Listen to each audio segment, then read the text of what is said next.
उनके सहयोगी।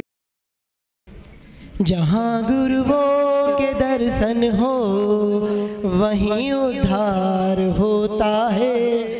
जहाँ गुरुओं के दर्शन हो। हमने गुरु जी के चरण पखारे, हमने गुरु जी के चरण पखारे, जम के संचित पात।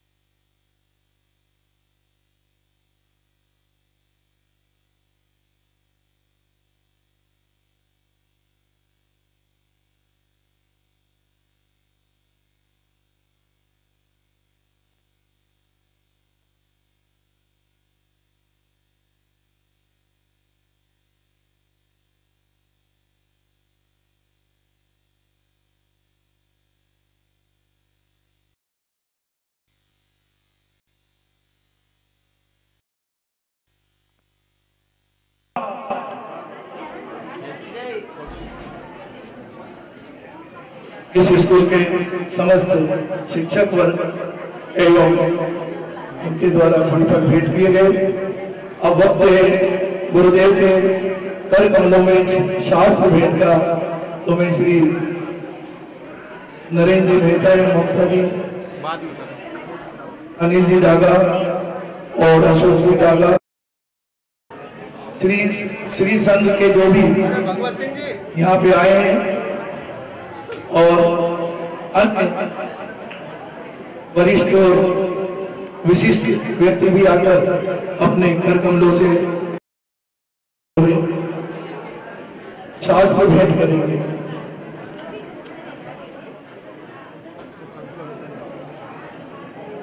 जिनवाणी जग मैया जन्म दुख मेट दो, जिनवाणी जग मैया जन्म दुख मेट दो, जन्म दुख मेट दो, मरण दुख मेट दो, जन्म दुख मेट दो, मरण दुख मेट दो, जिनवाणी जग मैया जन्म दुख मेट दो, जिनवाणी जग मैया जन्म दुख मेट।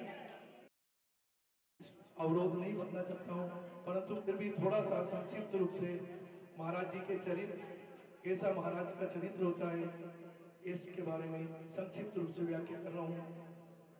जो महाराज श्री आज हमारे यहाँ मंच पर विराजमान है, जिनकी वाणी सुनने के लिए हम यहाँ आए हैं, वे उनका जन्म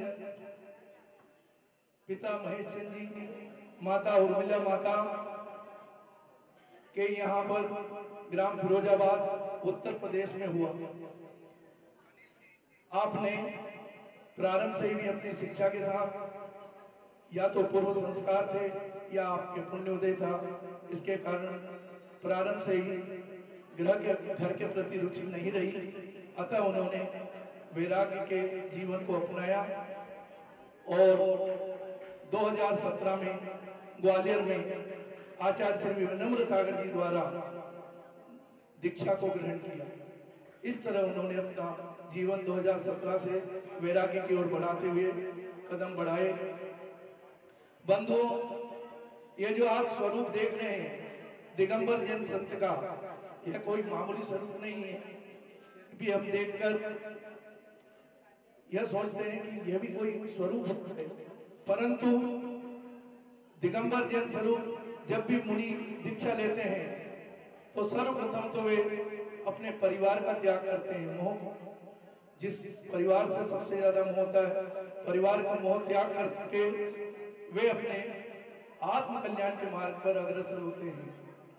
गृह त्याग के बाद मुनि दीक्षा लेते हुए सर्वप्रथम उन्हें अपने वस्त्रों का त्याग करना होता है, क्योंकि वे आडंबर रहित होते हैं, परिग्रह का त्याग करके आते हैं, साथ ही जीवन भर वाहन में चलने का भी त्याग कर देते हैं। ऐसे मुनि की चर्या होती है, हमेशा नंगे पैर फिरना, और चाहे कितने भी कंकरीले पथरे रास्ते हों, उनको बिना बाधाओं के परिसर सहन करते हुए अपनी यात्रा करते हैं। एकदम हमेशा 2 या 3 माह में अपने केशों को स्वयं हाथों से लौंचते हैं, किसी प्रकार के साधन का उपयोग नहीं करते। साथ ही मंदिर में आहार की विधि का थोड़ा सा बतला दें कि 24 घंटे में मात्र एक बार, एक समय में ही सभी प्रकार की वस्तुएं जो भी उनके अनुसार प्रतिज्ञा की गई होती है उनको ग्रहण करते हैं। वे प्रतिज्ञा लेकर मूर्ति के सामने प्रतिज्ञा लेकर निकलते हैं कि इस तरह की हमें ये अवस्था मिलेगी या हमारे नियम के अनुसार हमें आहार मिलेगा तो ही हम करेंगे, अन्यथा वे पुनः अपने संतवास की ओर या जिन मंदिर की ओर लौट जाते हैं। यदि आहार करते समय उन्हें अंतराय आ जाता है, यानी कोई जीव जंतु मरे हुए या बाल का कण या अन्य कोई भी अंतराय उनको स्वयं शोधते हैं और उसमें आ जाता है, तो उसको उसी समय अन्न जल का त्याग कर देते हैं और अपनी ओर लौटे। इस तरह अपने दिन की चर्या, आहार चर्या करते हैं। रात्रि के समय सोने के लिए हम बिस्तर अच्छे तरह और चादर, गदिया, तकिए आदि का करते हैं, परंतु हमारा शरीर मात्र पाटे के पर या भूमि के ऊपर इस तरह अपना रात्रि के पिछले पहर में शयन करते हैं और अल्प निद्रा लेते हैं। अधिक से अधिक समय उनका धर्म ध्यान में बीते, ऐसा उनका नियम रहता है। साथ ही हेलो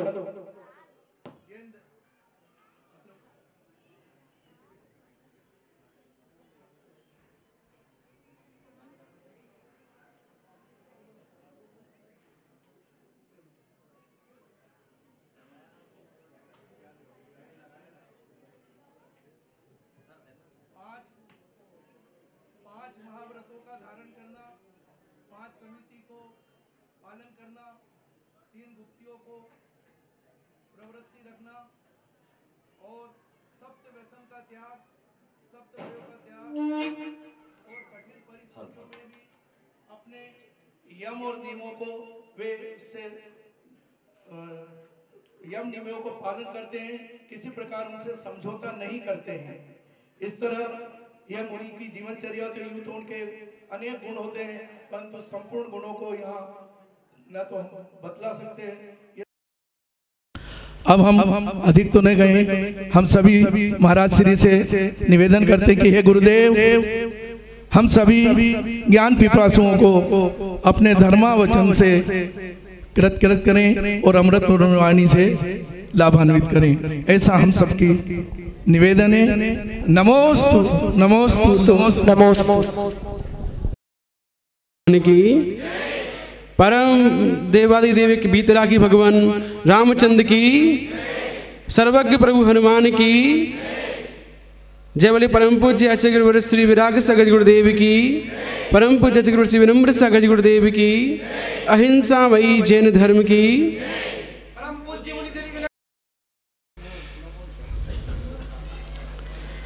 यहाँ पर सभी बच्चे स्कूल सफलता को प्राप्त करने के लिए कि हम आगे चलकर ऐसी ऊंचाइयों को प्राप्त करें, ऐसी उन्नति को प्राप्त करें कि जो भी हमारा नाम ले तो हमारा नाम लेने में गर्व महसूस करे। हर कोई ये चाहता है, चाहते नहीं चाहते आप लोग?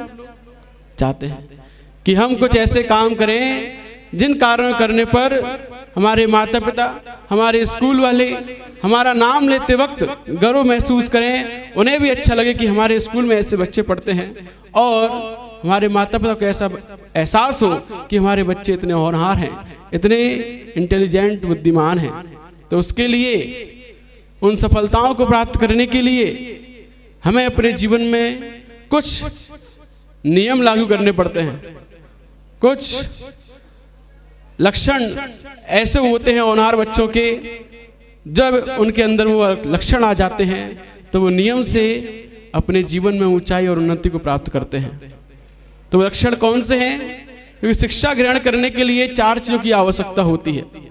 हम सब यहाँ शिक्षा ग्रहण करने आते हैं, लेकिन यदि हमारे अंदर वो 4 चीज़ें नहीं है, वो 4 गुण नहीं है, तो हमारी शिक्षा को हम पूर्ण रूप से ग्रहण कर नहीं सकते।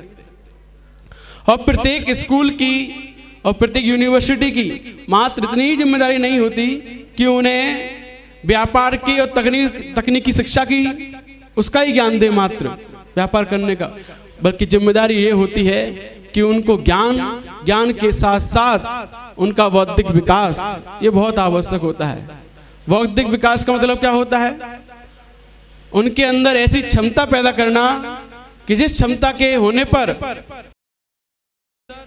हम लौकिक शिक्षा तो देते हैं, लेकिन लौकिक शिक्षा के साथ साथ उनको ऐसी ठोस शिक्षा नहीं दे पाते जिसके ना होने पर वो तुरंत सुसाइड जैसा गलत कदम उठा लेते हैं। तो वो शिक्षा भी हमें उन्हें देनी आवश्यक होती है कि बच्चों के अंदर जब उनका हौसला टूटे, जब उनके जो चाहते हैं उसके अनुरूप ना हो पाए, प्रतिकूल परिस्थितियां हो, तो किस प्रकार से वो अपने आप को संभाल कर रखें, किस प्रकार से मजबूती के साथ डटे रहें, खड़े रहें। तो ये शिक्षा भी हमें लेनी होती है। अकेले यही नहीं कि केवल हमें यहाँ से शिक्षा लेकर नौकरी करनी है, बस इतनी से इसके लिए शिक्षा मत लेना।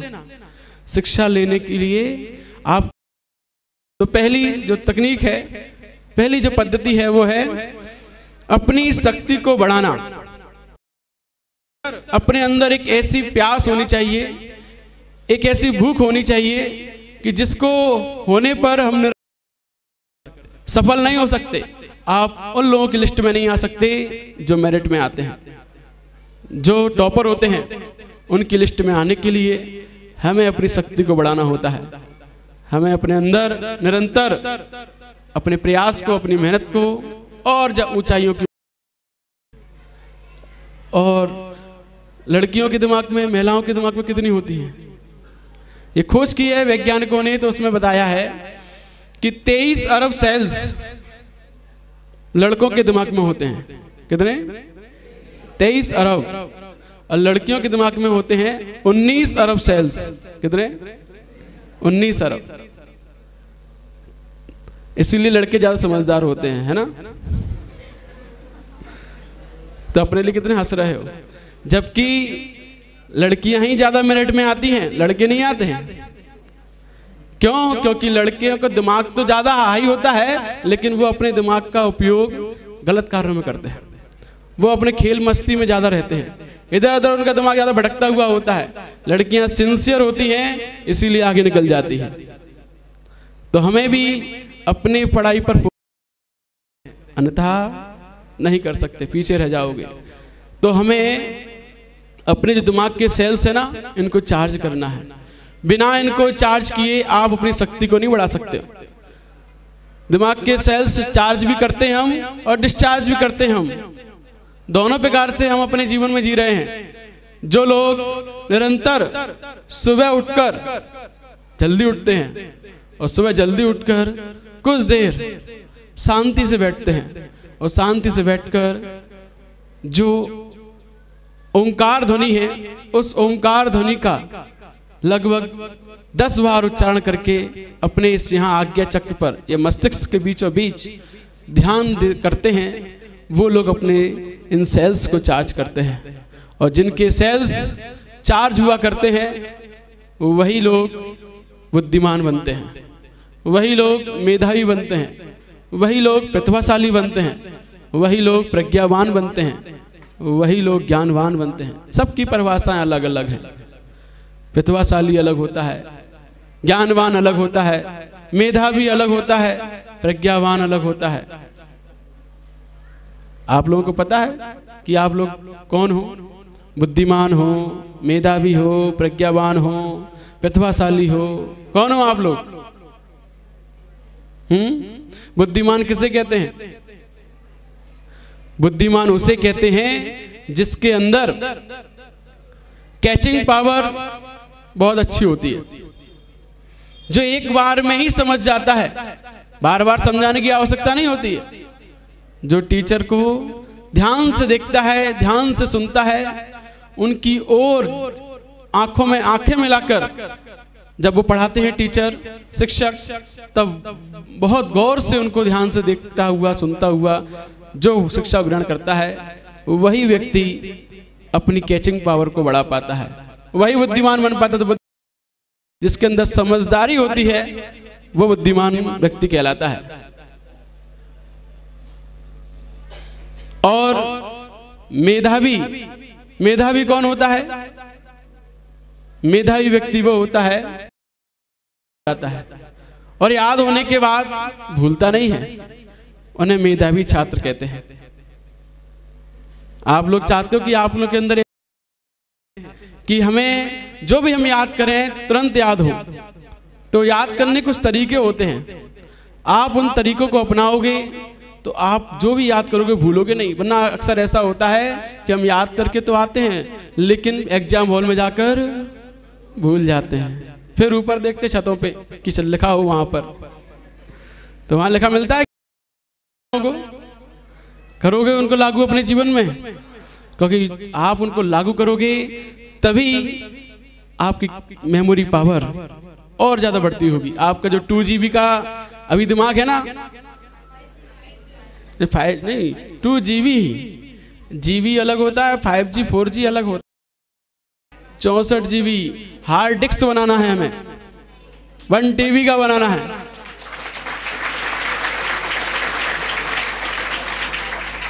जब हमारा दिमाग हार्ड डिस्क बन जाएगा तो हम इसके अंदर कुछ भी डालेंगे ये रिजर्व करेगा।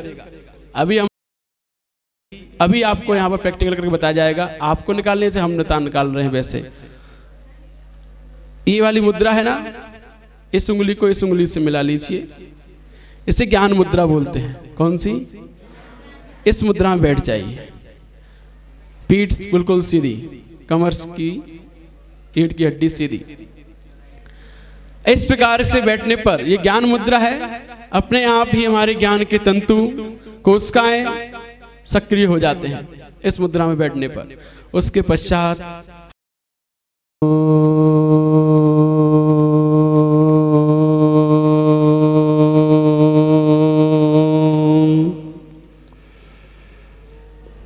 एक बार हम करेंगे, फिर उसके बाद आप लोगों को करना है।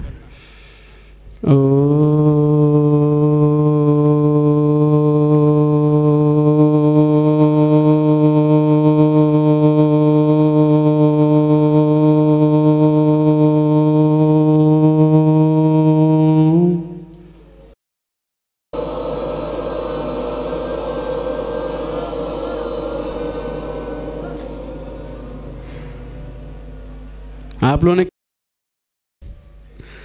वही तो हम देख रहे थे, कुछ लोग आंखें खोल रहे थे, कुछ लोग आंख बंद किए हुए थे, तो लेकिन ध्यान जहाँ करना था वहाँ नहीं कर पाए, क्योंकि सेल्स हमें चार्ज यहाँ के करने हैं। तो जहाँ के सेल्स चार्ज करने हैं, जहाँ स्टोरेज करना है, वहाँ ध्यान करना, फोकस करना बहुत आवश्यक है। तो इसीलिए ओंकार बोलते हुए हमें कहाँ ध्यान करना है? यहाँ पर। अब दोबारा से तैयार होना है।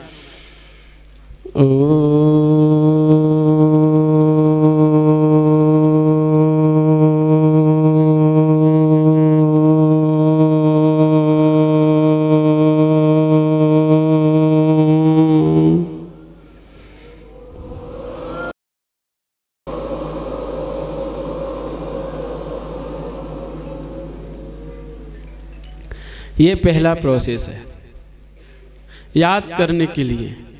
अपने दिमाग को चार्ज करने के लिए सबसे पहले क्या दिए जाते हैं? मोबाइल जैसे डिस्चार्ज क्या देते हैं हम उसे? पावर देते हैं, तब वो चार्ज होता है। तो ये ओंकार ध्वनि एक ऐसी पावर है, जब हम अपने इस ध्यान करते हुए इसको बोलते हैं, तब हम अपने अंदर में पावर देते हैं, एनर्जी देते हैं, उस एनर्जी से हम चार्ज होते हैं।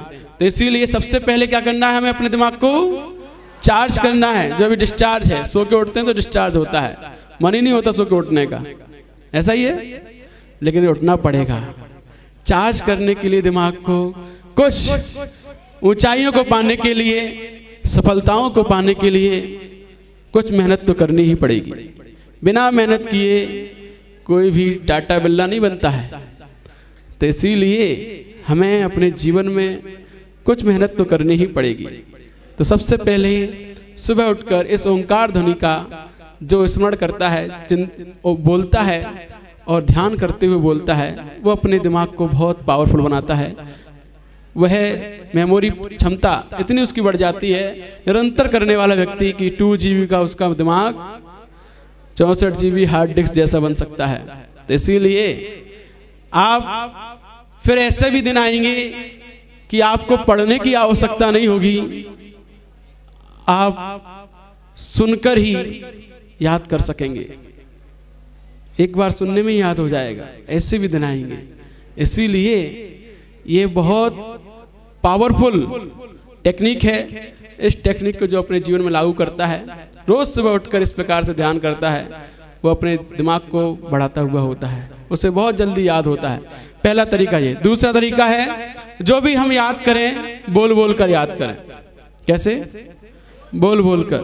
क्यों? क्योंकि जब हम बोल बोल कर याद करते हैं तो बाहर से जितनी भी गतिविधियां चल रही, जितनी भी आवाज आ रही है, जितना भी शोरगुल हो रहा है, वो सब हमें सुनाई नहीं देता। जब हमारी आवाज हमें सुनाई देती है तो हमारे दिमाग में बहुत जल्दी वो चीज कैच करती है, याद होता है हमें।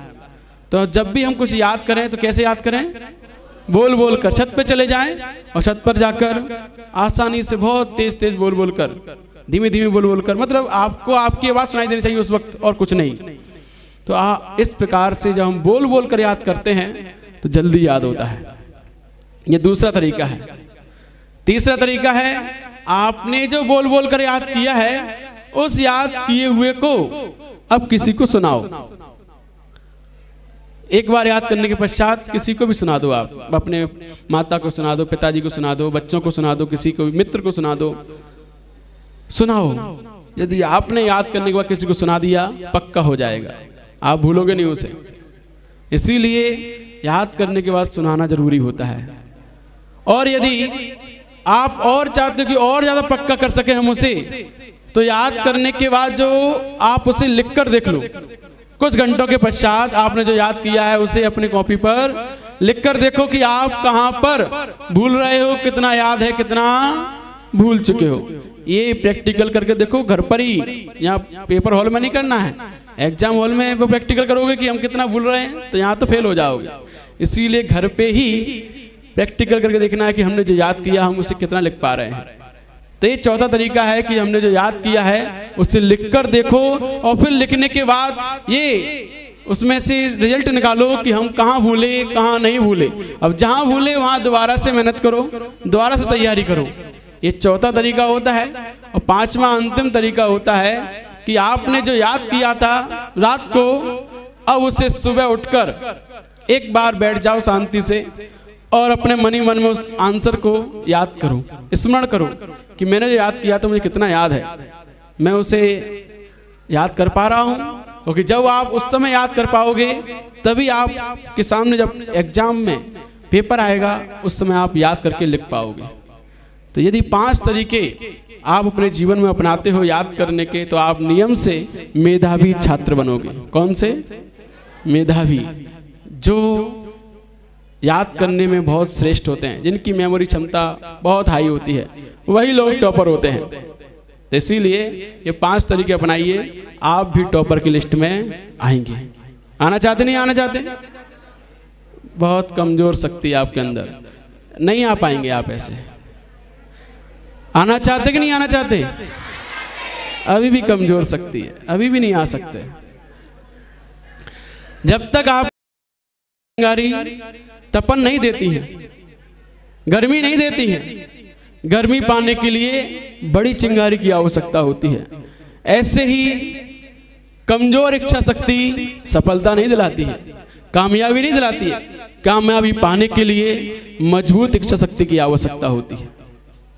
तो आपके अंदर यदि मजबूत इच्छा शक्ति है, दृढ़ इच्छा शक्ति, जिस प्रकार से आप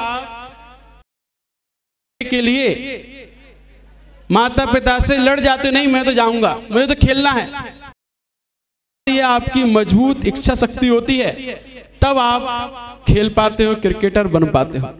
तो जिस चीज के प्रति हमारी मजबूत इच्छा शक्ति है दृढ़ इच्छा शक्ति है, वहीं पर कामयाबी प्राप्त होती है। तो यदि आपकी मजबूत इच्छा शक्ति टॉपर बनने के लिए होगी, सफलता पाने के लिए होगी, कामयाब बनने के लिए होगी, तभी आप कामयाब बन सकते हो। अन्यथा पिछड़े हुए लोगों की श्रेणी में आओगे, बैक बेंचर्स की श्रेणी में। किसकी?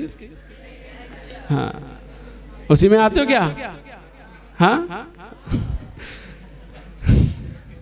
तो उसमें नहीं आना है हमें अपने आप को उन सफल प्राणियों की श्रेणी में लाना है जो वास्तव में जिन्होंने अपने जीवन में ऊंचाइयों सफलताओं को प्राप्त करके अपने घर परिवार, माता पिता, देश, समाज सबका नाम रोशन किया है। हमें उनकी श्रेणी में अपने आप को लाना है। लाना चाहते हैं? सबसे पहले जो तकनीक बताई थी वो क्या? शक्ति बढ़ाओ, अपनी टाइम दो, समय दो अपने आप को, अपनी पढ़ाई को फोकस करो। बिना फोकस के आप सफल नहीं हो सकते हैं। दूसरा जो हम बता रहे थे कि पहले व्यक्ति कौन है? बुद्धिमान व्यक्ति, कैचिंग पावर जिनकी तेज होती है। दूसरे मेधावी, जिनको याद करने की क्षमता इनकी अच्छी होती है, तुरंत याद होता है। तीसरे प्रकार के प्रतिभाशाली। प्रतिभाशाली छात्र कैसे होते हैं? प्रतिभाशाली छात्र वो होते हैं जो छात्र जिन्हें आभास हो जाता है कि आगे क्या होने वाला है, पूर्व का आभास जिन्हें हो जाए पेपर में क्या आने वाला है, जिन्हें पहले से ही आभास हो जाए कि ये आ सकता है, ये इंपॉर्टेंट क्वेश्चन है, ये आ सकता है। जिनको पहले से ही आभास हो जाता है कि ये चीज इंपॉर्टेंट है, ये आ सकती है, आ सकती है, वही छात्र प्रतिभाशाली कहलाते हैं। वही छात्र मेरिट में आते हैं, वही होशियार कहलाते हैं। तो हमको ऐसी बुद्धि कैसे प्राप्त करें कि हम प्रतिभाशाली बन सकें?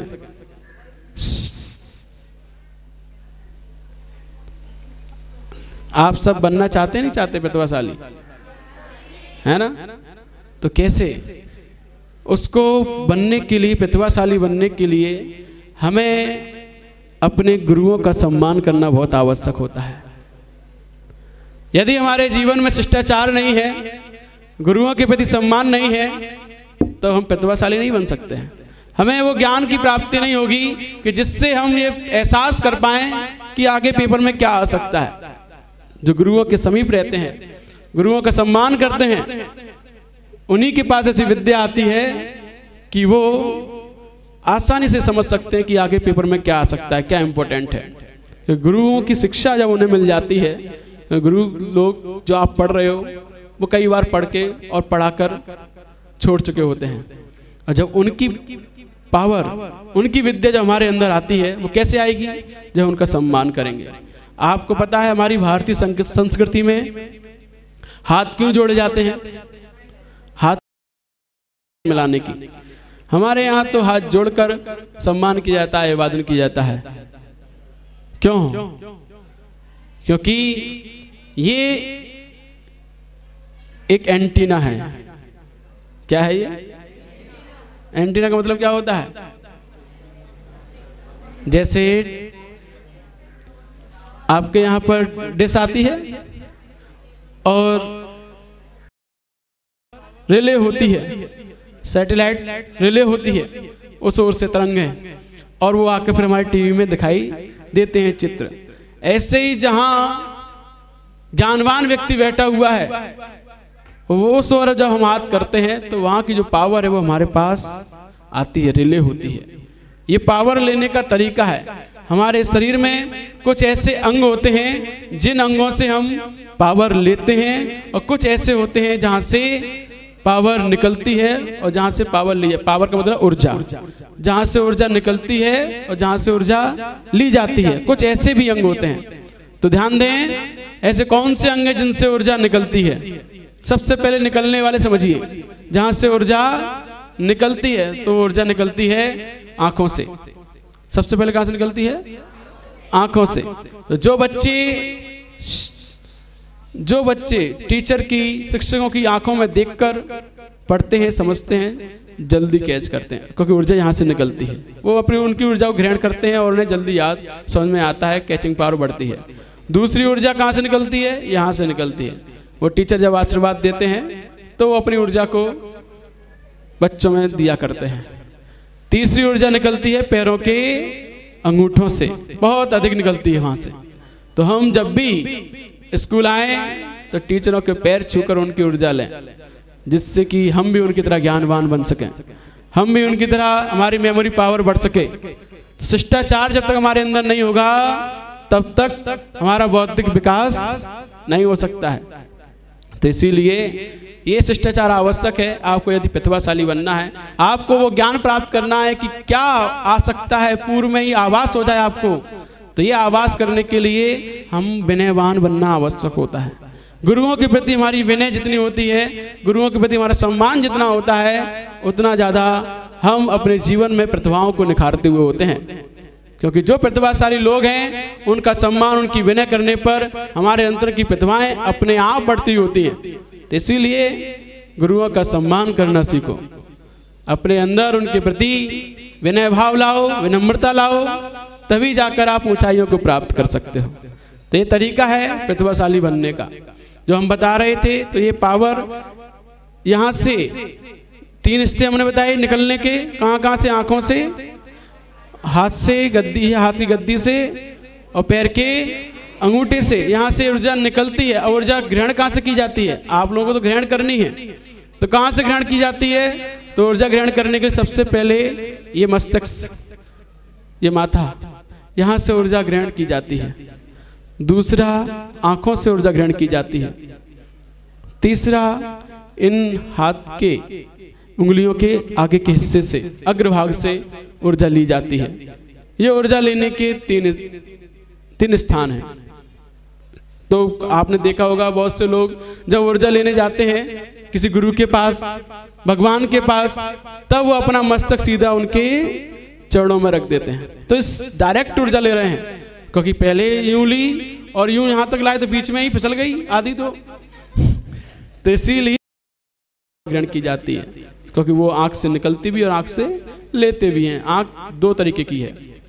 तो इस प्रकार जब हम गुरुओं के चरण छूकर अपने मस्तक से लगाते हैं, तब हम उनकी तरह प्रतिभावान बनते हैं, प्रतिभाशाली बनते हैं। तो ये एक तरीका है अपने आप को प्रतिभाशाली बनाने का।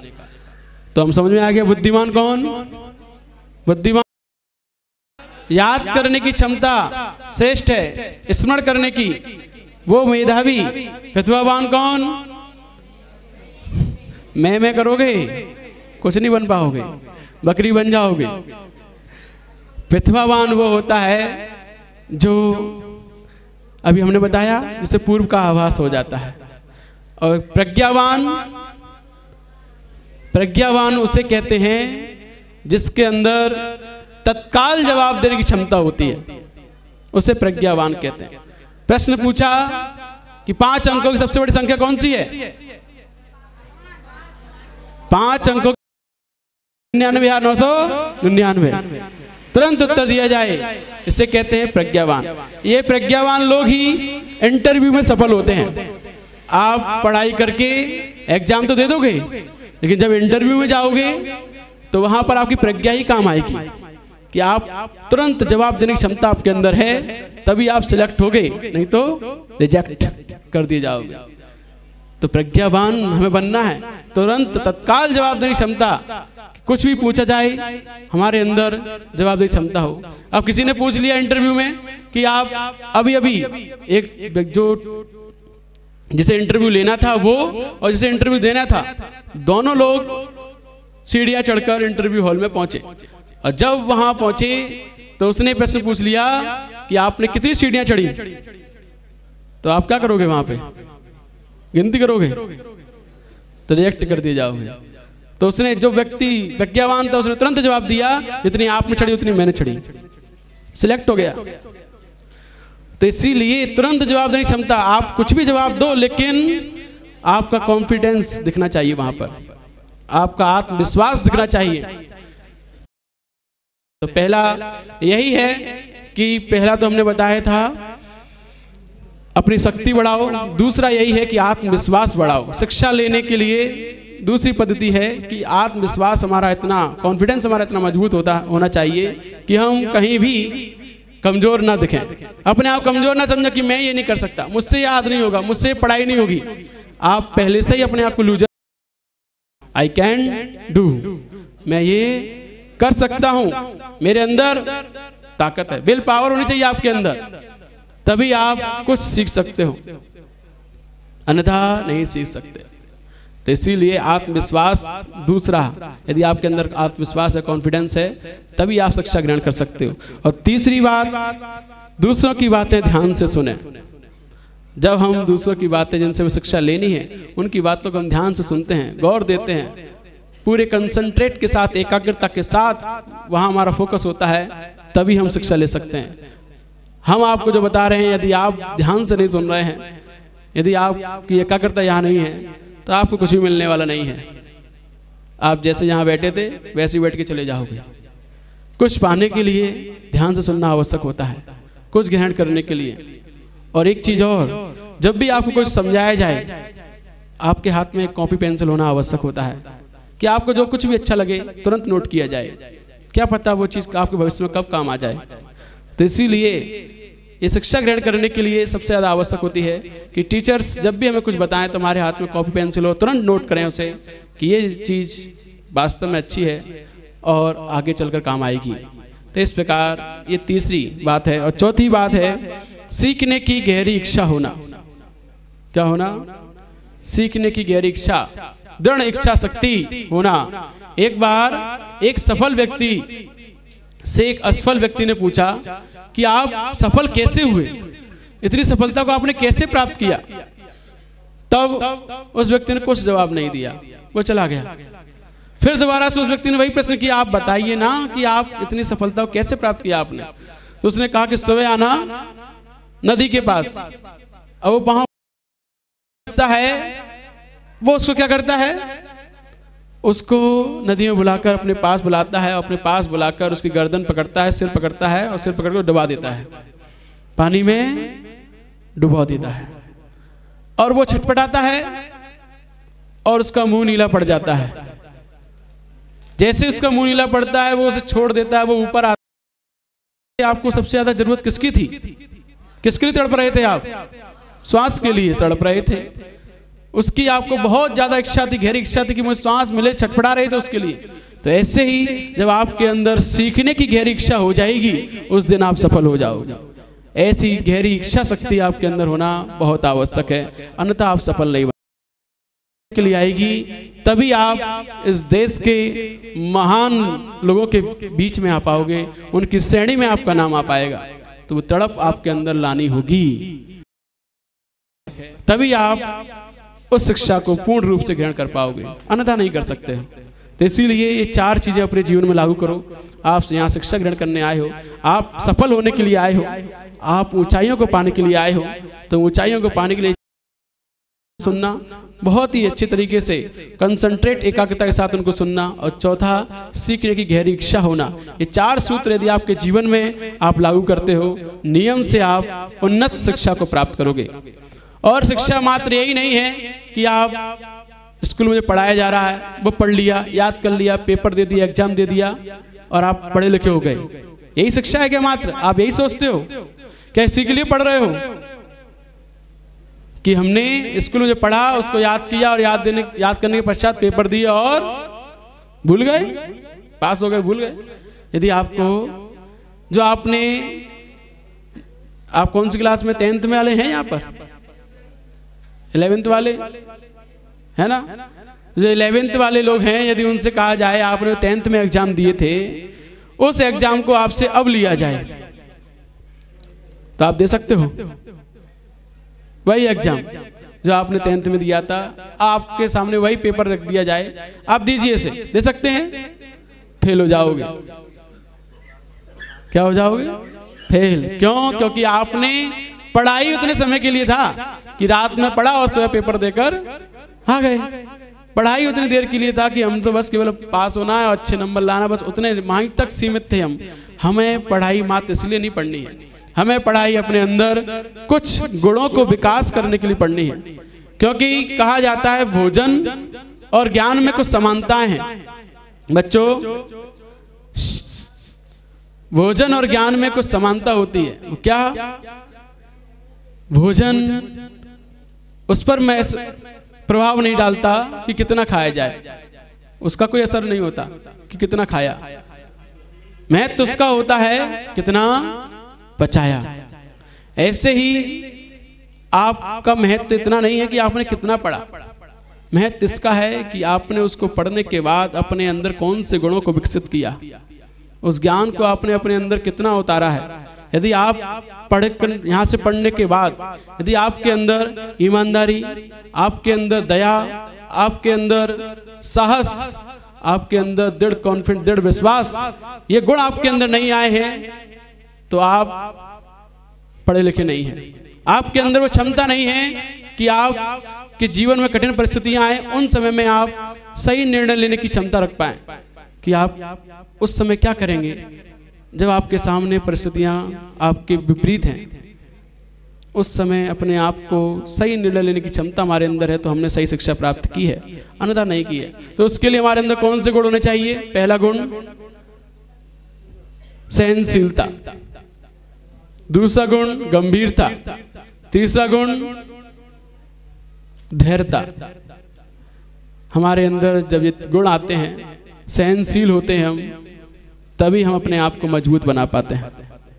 सहनशील होना, किसी ने हमसे कुछ कहा और हम उसकी बातों में आकर रोने लगे, चिल्लाने लगे, टूट गए, बिखर गए, अपने आप को कमजोर बना दिया। ये हमारे अंदर सहनशीलता का लक्षण नहीं है। हमारे मन की नहीं हुई, हमारे माता पिता ने हमारे मन की नहीं की तो दुखी हो गए, आप सहनशील नहीं हैं। तो सहनशीलता जब हमारे अंदर आती है, हर परिस्थिति में अपने आप को संभाल के रख सकते हैं। आपके अंदर आप जितने नंबर चाहते थे, जितने परसेंटेज चाहते थे, उतने नहीं आ पाए, आप टूट गए, या आप सहनशील नहीं हैं। सहनशील बनने के लिए वहां पर हमें उस समय चिंतन करना होता है कि मैंने मेहनत तो बहुत की थी, लेकिन मेरी किस्मत ने मेरा इतना ही साथ दिया है कि मैं इतने नंबर ला पाया, और आगे और मेहनत करूंगा।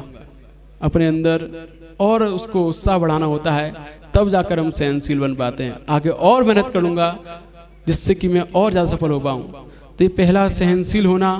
गंभीर होना, कभी भी एकदम अचानक निर्णय नहीं लेना कोई भी बात को लेकर।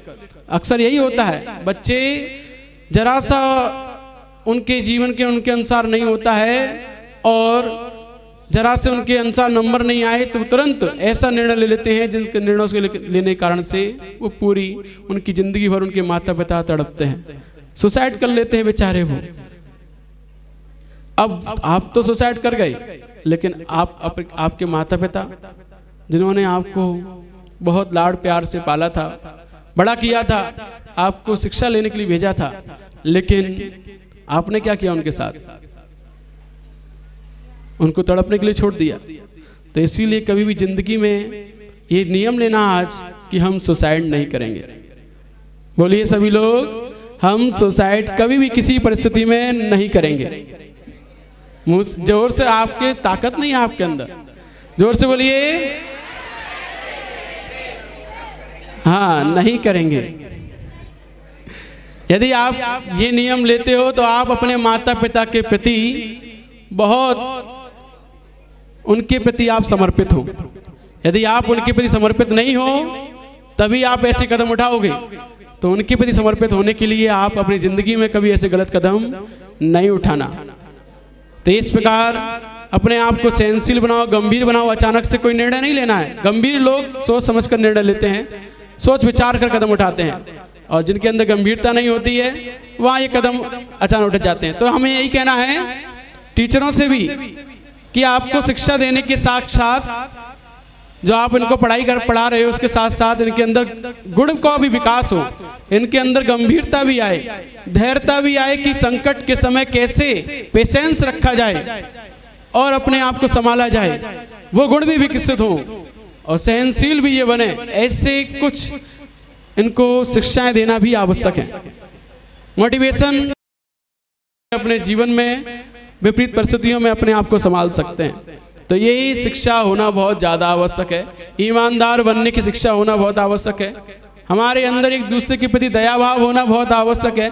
अन्यथा पढ़ लिखे यदि आपके अंदर ये गुण नहीं है एक दूसरे के प्रति दया भाव का, एक दूसरे के प्रति सहायता करने का, तो आप पढ़े लिखे क्या कहलाते हैं? पढ़े लिखे जाहिल। पढ़े लिखे जाहिल लोग कहलाते हैं जो लोग जिनके अंदर तमीज नहीं होती बात करने की, बड़ों से कैसे बात करनी है, उनके सामने कैसे व्यवहार करना है, कैसे पेश आना है। यदि ये लक्षण हमारे अंदर नहीं होते तो हम पढ़े लिखे जाहिल कहे जाते हैं, गंवार से भी और ज्यादा गिरे हुए। क्योंकि जाहिल लोगों के अंदर ही ये बुद्धि नहीं होती है कि कैसे अपने घर परिवार के लोगों से बात करनी है, किस प्रकार से अपने बड़ों से उनके सामने पेश आना है, किस सभ्यता के साथ उनसे बोलना है। ये जाहिल लोगों के अंदर कोई समझ नहीं होती है। तो हम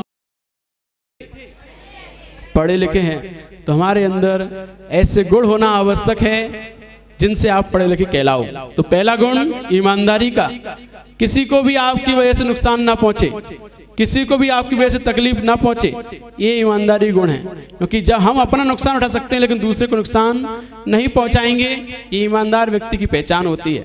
तो इसलिए ईमानदार बनिए, तभी आप सही मायने में शिक्षित हैं। दयावान बनिए, एक दूसरे के प्रति सहायक बनिए और अपने उत्तम चरित्र का निर्माण कीजिए। आपकी अंतिम शिक्षा जो आज की है इसको और ध्यान से सुन लीजिए। उत्तम चरित्र का निर्माण कीजिए, क्योंकि बिना चरित्र के, बिना कैरेक्टर के कहीं कोई भी सम्मान और इज्जत को प्राप्त नहीं होता है। जिसका कैरेक्टर लूज होता है वो व्यक्ति सबकी नजरों में गिरा हुआ होता है, निंदनीय होता है, घृणास्पद होता है। तो इसीलिए अपने कैरेक्टर को हमें अच्छा बनाना है। तो उसको बनाने के लिए कुछ 7 चीजें आपको बताई जा रही हैं, 7 गंदी आदतें। उन गंदी आदतों को आपको त्याग करना है। कितनी? 7 गंदी आदतों का आपने यदि त्याग कर दिया तो आपका चरित्र नियम से उन्नत होगा, आप ऊंचाइयों को प्राप्त करेंगे। आप जहां भी रहेंगे वहां आपका नाम बड़े ही गौरव के साथ लिया जाएगा। तो वो 7 गंदी आदतें बताएं जिनको आपको आज छोड़ना है। पहली गंदी आदत है शराब पीना। अकेली शराब ही नहीं, शराब के साथ जितनी भी नशे की वस्तुएं हैं, शांति, जितनी भी नशे की वस्तुएं हैं, बीड़ी, सिगरेट, तंबाकू, चरस, गांजा, अफीम आदि आदि, ये सब नशे की जितनी वस्तुएं हैं उन सब नशे की वस्तुओं का त्याग। ये पहली गंदी आदत कि हम अपनी जिंदगी में कभी नशे को अपने ऊपर हावी नहीं होने देंगे, कभी नशा नहीं करेंगे। ये नियम हमारे जीवन में होगा तभी हम सफलता को प्राप्त कर पाएंगे, अन्यथा ये नशे की आदतें हमें डुबा देंगी, हमारे माता पिता का नाम बदनाम कर देंगी। तो इसीलिए सबसे पहली आदत कौन सी? नशे करने की। उसमें शराब भी आता है, बीड़ी, सिगरेट, तंबाकू आदि आदि, हर चीज जिससे नशा होता है उन सब का त्याग। बोलिए, आज से हम हर प्रकार की नशे की वस्तुओं का त्याग करते हैं। बोलिए, आज से हम हर प्रकार की नशे की वस्तुओं का त्याग करते हैं। आप लोग नहीं कर रहे क्या? हाँ, आगे बैठी हुई बच्चियां नहीं कर रही क्या? कर रहे हो आप लोग? जोर से बोलिए। हाँ, बहुत अच्छे। दूसरी गंदी आदत है शराब पीने के पश्चात, नशे की वस्तु छोड़ने के पश्चात मांस खाना। ये गंदी आदत बहुत से लोगों में होती है।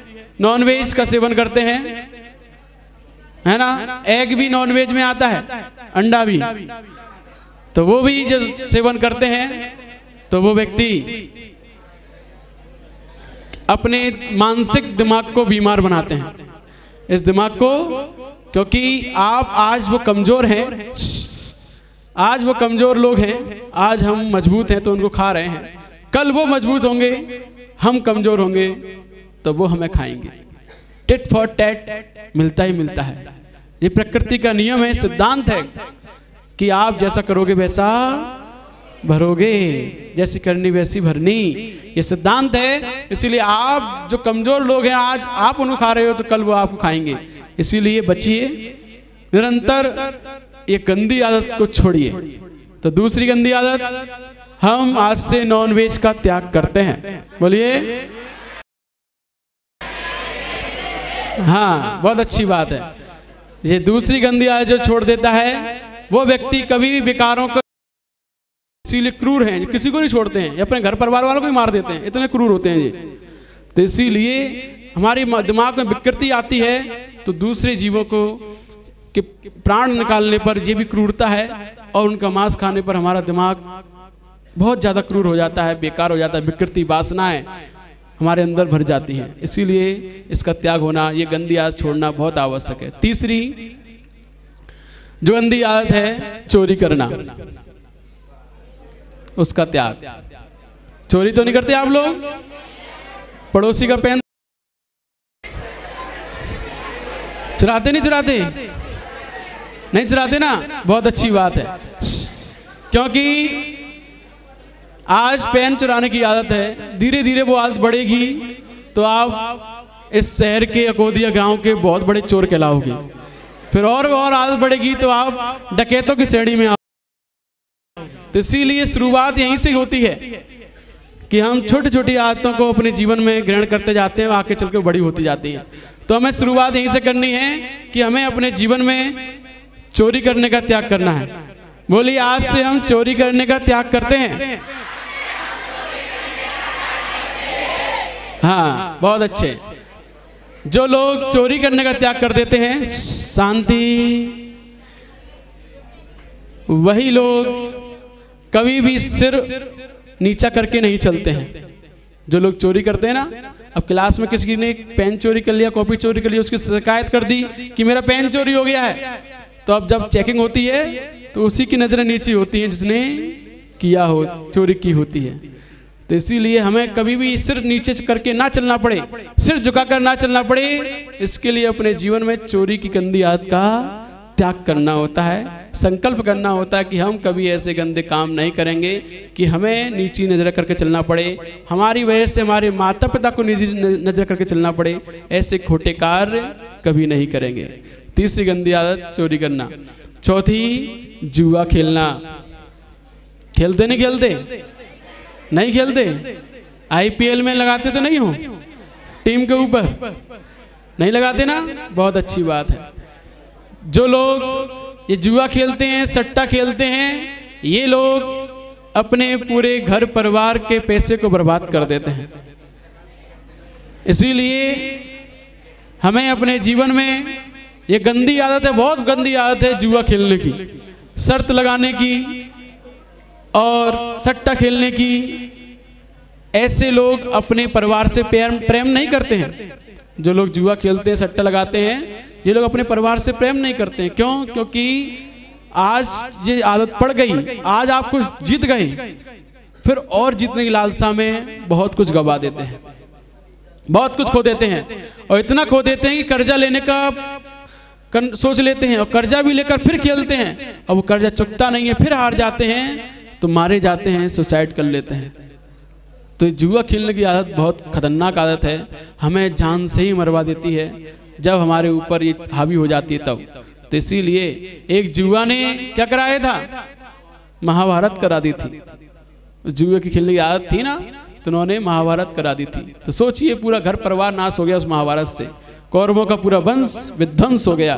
तो इसीलिए हमें ऐसी खोटी आदत जो हमारे परिवार को ही नष्ट कर दे, जो हमारे पूरे धन संपदा को ही नष्ट कर दे, ऐसी खोटी आदत जुआ हम कभी नहीं खेलेंगे। पांचवी और सबसे मुख्य गंदी आदत जो है वो है वर्तमान में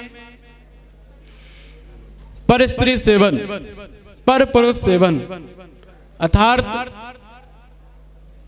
हमारे जीवन में शादी होने से पहले ही किसी के प्रति शारीरिक संबंध होना, ये सबसे गलत चीज है।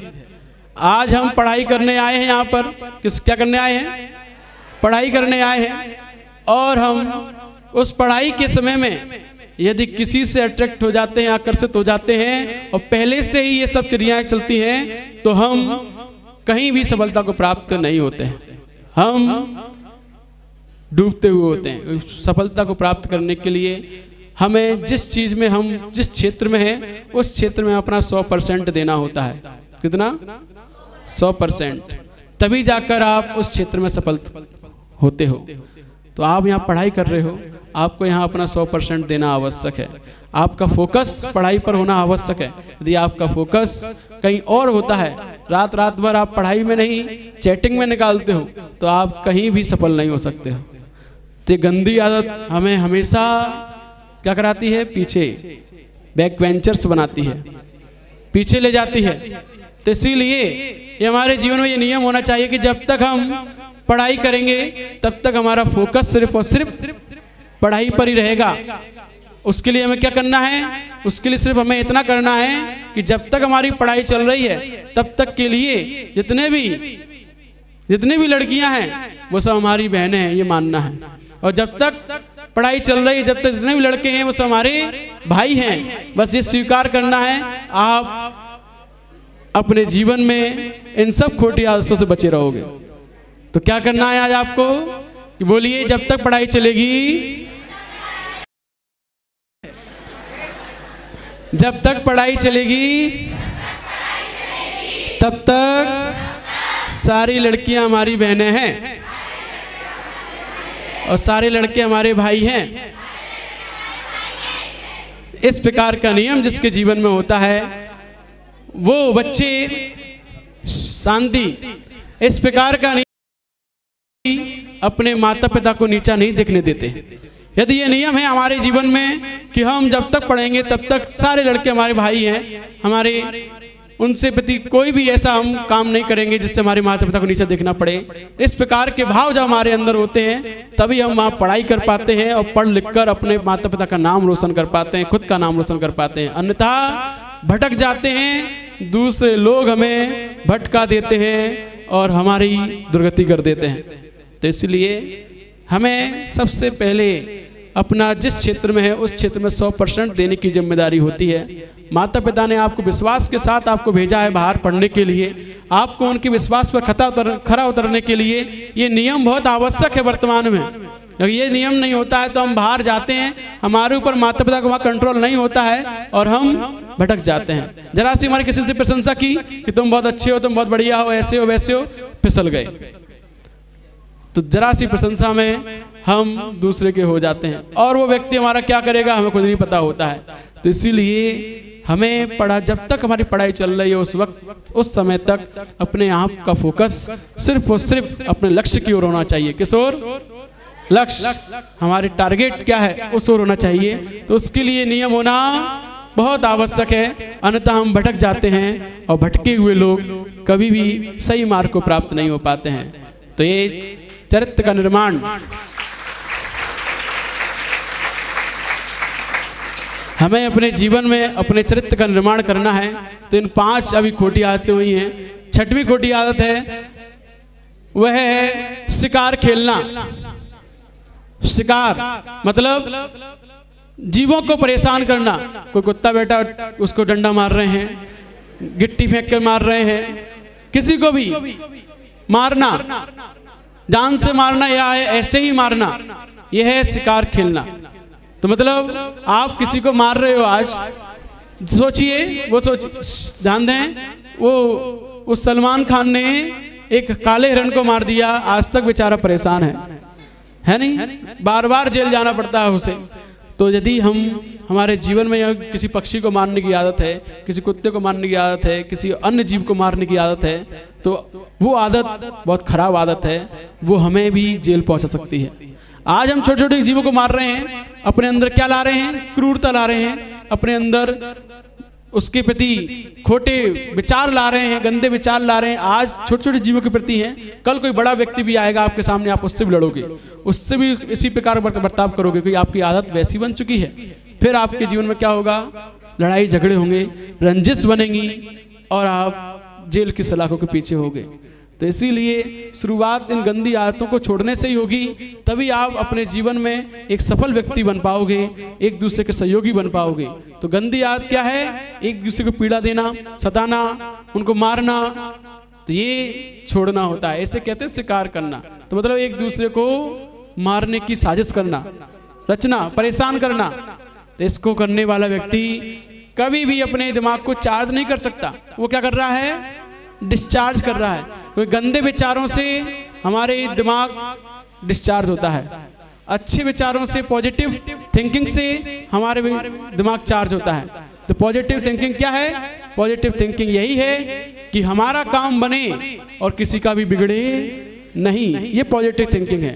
अन्यथा हमारा बने, हमें दूसरे से क्या लेना देना है, ये नेगेटिव थिंकिंग होती है, क्योंकि हम इसमें अपना लाभ देखते हैं, दूसरे का लाभ हो, उसका नुकसान हो, कुछ भी होता रहे, हमें उससे कोई मतलब नहीं होता है।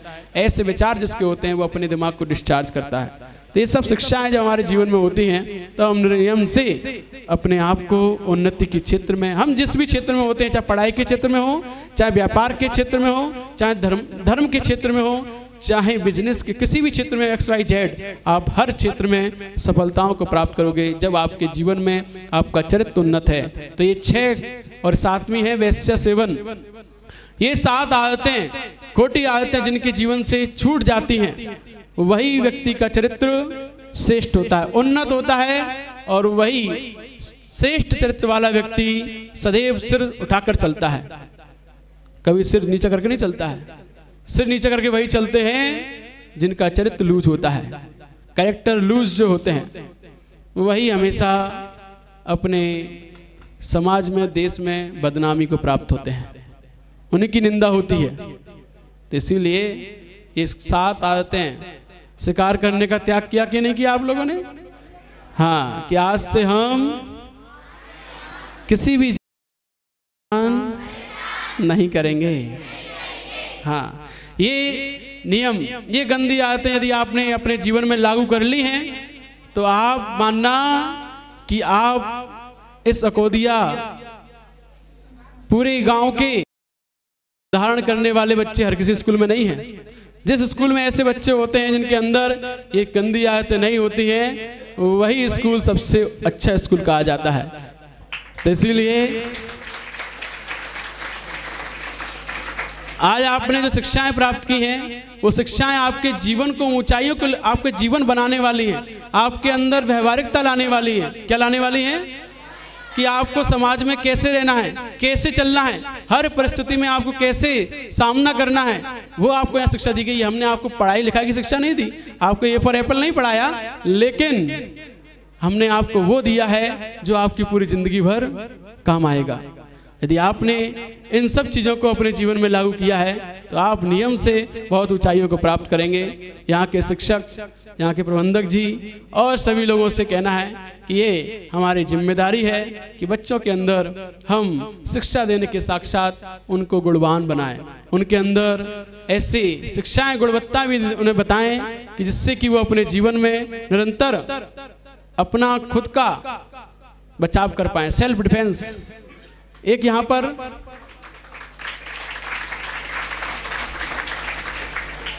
एक क्लास उस चीज की ओर होनी चाहिए, मार्शल आर्ट, बच्चियों के लिए, बच्चों के लिए मार्शल आर्ट। यहाँ पर एक पीरियड उसका भी होना चाहिए, सेल्फ डिफेंस। वो मार्शल आर्ट लड़ना नहीं सिखाता है, मार्शल आर्ट बचाव करना सिखाता है। कि आपके सामने यदि कोई व्यक्ति आप पर हावी हो रहा है, आपको लड़ रहा है, आपके ऊपर हमला कर रहा है, आप अपना बचाव कैसे करेंगे? तो मार्शल आर्ट एक ऐसी आर्ट है जो बच्चियों को सीखना बहुत आवश्यक है। कि आप कभी जब अकेले हो और आपके सामने कोई ऐसा व्यक्ति खड़ा हो गया है जो आपके ऊपर हमला करने वाला है, तो आप कैसे उससे अपना बचाव करेंगे? ऐसी तकनीक, ऐसा ज्ञान मार्शल आर्ट सिखाती है। तो इसीलिए उसका भी एक पीरियड होना स्कूल में बहुत आवश्यक होता है, तभी जाकर हम निरंतर अपने आप का सेल्फ डिफेंस खुद कर सकते हैं, खुद अपनी रक्षा कर सकते हैं। तो इन सब चीज़ों के लिए पूरे स्कूल वालों को और बच्चों के लिए सबका जीवन उन्नत हो, सबके जीवन में ऊंचाइयां, सफलता प्राप्त हो, इसलिए सबको आशीर्वाद। और सभी लोग निरंतर इन शिक्षाओं को ग्रहण करते हुए, सभी टीचरों का सम्मान करते हुए, जो हमने बताया प्रतिभाशाली बनने के लिए कि रोज़ सुबह आकर टीचरों के पैर छूना और उनके प्रतिभा को ग्रहण करने के विचार करना, तभी आप अपने अंदर योग्यताओं को प्राप्त करोगे। तो ऐसी योग्यताएं जब आपके अंदर आएंगी तो आप नियम से ऊंचाइयों और लक्ष्य को अपने प्राप्त करोगे। आप सभी अपने लक्ष्य को प्राप्त हों, ऐसा सबको आशीर्वाद। और सभी टीचरों को आशीर्वाद कि आप सभी लोग, इनका जो आपका भविष्य है, ये देश का भविष्य है, इनकी पूर्ण मनोभाव के साथ, पूर्ण अपने समर्पण के साथ इनका ध्यान दें। आप अपने देश को बहुत ऊंचाइयों को ले जाएंगे, आप अपने देश को ऊंचाइयों को ले जाएं। इसलिए सबको आशीर्वाद बोले परम पूज्य देवाई देवगढ़ से महावीर भगवान की जय बोलिए। परम पूज्य 108 भजन सागर जी महाराज। ऐसा मेरा गुरुजी से निवेदन है कि ये समाज जन कम से कम इतनी व्यवस्था करें कि ऐसे संत जो कई बार अकोदिया आते हैं, जिनकी धर्म लाभ, जिनकी वाणी का लाभ इस अकोदिया नगर के हर घर में जाकर के मिले, ये मेरा निवेदन है। और अगर उनको कोई तकलीफ हो, कोई परेशानी हो, तो हम लोग सब सकल समाज सकल यहाँ का पूरा समाज आपका साथ देने के लिए तैयार है, क्योंकि एक रहेंगे तो सेफ रहेंगे। समय पर हमारे थोड़ा सा विनय करने, अनुनय करने से उन्होंने जो है कि हमें समय दिया। मैं उनका बहुत बहुत आभारी हूँ। ऐसी ही कृपा दृष्टि उनकी बनी रहे, इसी आशा के साथ धन्यवाद। जय। आज के कार्य